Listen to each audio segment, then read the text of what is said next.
Hey guys, I am Nikki from Doug and Nikki, and today I wanted to review these Gotega hair catchers that I got because as you can tell, I have a little bit of hair coming out and I don't want the hair going down the drain, getting stuck in our showers. So we have, kind of big holes in our shower drain. So I wanted to find something that covers them, but I also wanted to find something that looks cute and is, got a little flair to it. So I got these.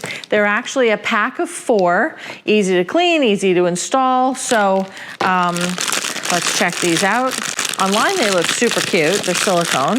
Okay, so wasn't sure in terms of size, like what size I would need, so I figured I would go a little bit bigger. So it's a pack of 5, so they were a little stuck together because again they are silicone, which is totally fine.